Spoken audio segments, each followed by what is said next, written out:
Video 2, Hoarding Disorder, DSM-5 Criteria, Clinical Features, Epidemiology, and Comorbidities. Hoarding Disorder gets my award for the most famous psychiatric disorder that never existed. Prior to DSM-5 and DSM-4, it mentioned hoarding, but only as one criteria for obsessive-compulsive personality disorder. It was not in the criteria for OCD, and it did not list it as a standalone disorder. OCD and OCPD are not at all correlated with each other. There is also no correlation between hoarding disorder and OCPD as well. Because hoarding disorder did not exist until DSM-5, research and expertise has lagged in this area, so there really is a lack of scientific knowledge in many things that we would like. Despite the fact that hoarding disorder did not exist prior to DSM-5, it was very well known in the popular media, and there were numerous TV shows about this. Many of the shows were exploitative and really took advantage of people with hoarding, although there was at least one show that was done professionally and done with respectable professionals.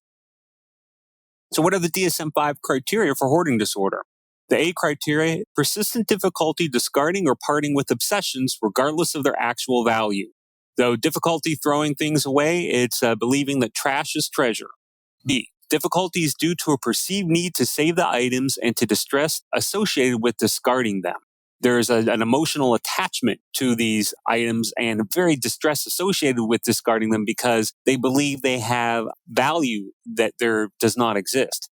The difficulty discarding possessions results in the accumulation of possessions that congest and clutter active living areas and substantially compromises their intended use. If living areas are uncluttered, it's only because of the interventions of third parties. So in other words, to meet the criteria for hoarding, they have to have hoarding so bad that you cannot use the living areas for what they were originally intended for. The hoarding, of course, has to cause clinically significant distress or impairment in social, occupational, or other important areas of functioning, and this includes maintaining a safe environment.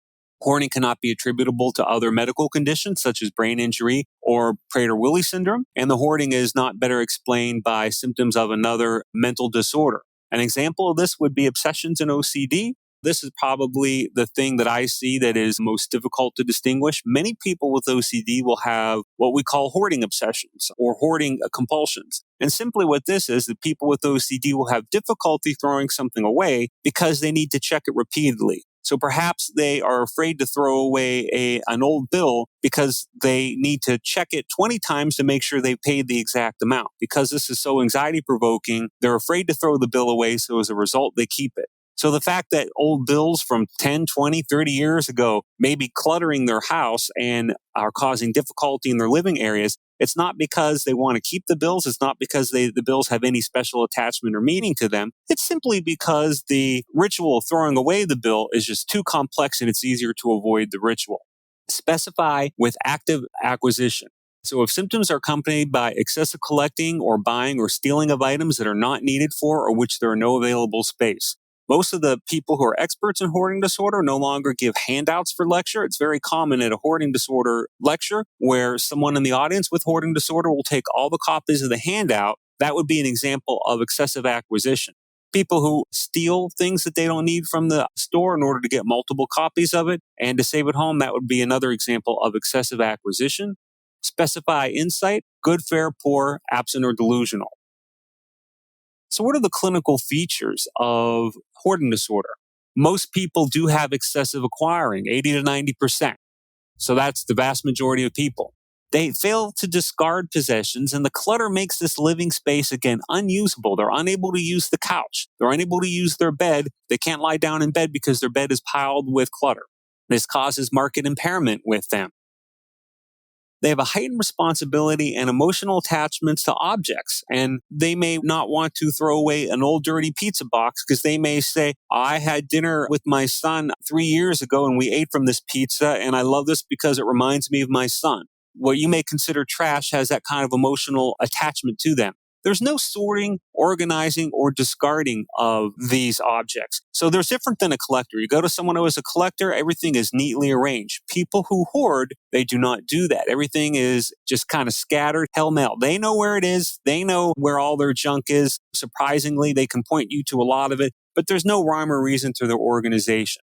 These people have very low motivation for treatment. And the only times that their living spaces are uncluttered is if they live, for example, with their parents, if their children living with their parents and their parents can force them to clean, but they live with others that force them to clean, or perhaps they live in a group home or some sort of government housing that again forces them to clean. Now, the epidemiology, the prevalence may be as high as 5% in this illness, which would make it twice as common as OCD. Most cases, most people with hoarding disorder do not meet criteria for OCD or obsessive compulsive personality disorder. As I said, there's no correlation between those three disorders. This often begins in childhood, but we don't see it in children because their parents will clean their rooms or force them to clean their rooms. So therefore, it's more prevalent in adults. We don't know, is there a relationship with gender or race? That still isn't known. Is hoarding one disorder, or could there be 3 or 4 disorders and hoarding be kind of a larger category of disorders? Again, it's possible, but we don't know. We do know that there is a large impact of hoarding. Almost 2/3 of health departments have received a complaint about a hoarder in the last 5 years. Most often, they're reported by their neighbors. So sometimes the clutter gets so severe, the clutter moves outside the house. It will extend into the car. It extends into the yard. That's when health departments get involved. Deaths have been reported. People have been trapped in their house with fire, unable to get out because of clutter. There have been famous cases of houses collapsing due to weight of clutter and people killed in the collapse. People with hoarding have a work impairment that's so severe that it's similar to those with psychotic disorders. There are significant family consequences. People have a marked decrease in the rate of marriage, and 1/3 of people with hoarding are below the poverty line. Now, the vast majority of people with hoarding, 92%, have another Axis 1 or Axis 2 psychiatric disorder, to use prior to DSM-5 terminology there. Dementia or organic brain syndromes are very common in people with hoarding. Personality disorders also are very common. Not OCPD, however, but other personality disorders can be very common. ADHD can be very common comorbidity in people with hoarding disorder, as well as impulse control disorder. I have a diagnostic algorithm I tend to use for hoarding. So first off, if you're seeing a person, evaluating them, determine, is there clutter present? If they have clutter, determine, is there a psychiatric illness present, or is the clutter just consistent with something else? It could be a medical condition. It could be that they're a sloppy housekeeper. Maybe it doesn't fit the full criteria for clutter. Determine, is it hoarding or OCD hoarding? So if someone does have the clutter and it does appear to be psychiatrically based, is it hoarding? Or as I said before, is it the hoarding that simply comes from OCD symptoms, people having fears of throwing things away? If there is hoarding, then the last step is you must examine for comorbidity, because the vast majority of these people will have comorbidity. Some tips in order to help screen for people with hoarding: ask patients if they allow visitors in their house. Ask them if their family members will allow friends to come over into the house, or are they too ashamed to have their friends over? Ask them, are there areas of the house that can be no longer used for their intended purpose? In other words, tables or beds can't be used because of clutter. Always get collateral from family. Now, there are photographic scales that can also be used that shows differing levels of clutter.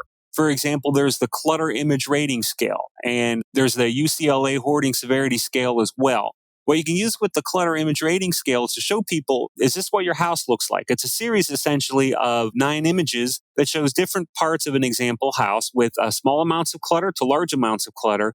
And you can show this to people and have them point out, this is what their living space looks like.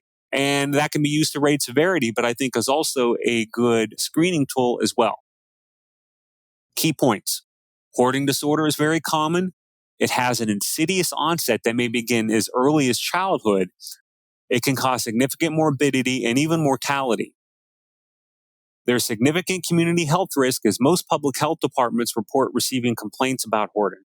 Patients should be screened for comorbidity, as dementia, ADHD, personality disorders, impulse control disorders, as well as other Axis 1 or Axis 2 disorders are very common. Thank you.